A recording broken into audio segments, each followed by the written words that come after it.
నిన్ను ప్రేమించి నీ ప్రియుడైనాడమ్మా. నిన్ను సృష్టించి నీ భర్తైనాడమ్మా. తన రక్తం నీకిచ్చాడమ్మా. తన సొత్తుగా నిన్ను మలచాడమ్మా. ఆయన రూపం నీవమ్మా.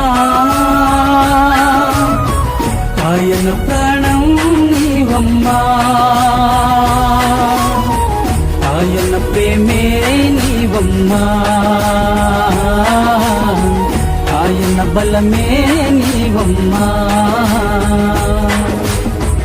ఆయన ప్రేమే నీవమ్మా. ఆయన బలమే నీవమ్మా. ఓ వధువా నీవు ధన్యురాలు.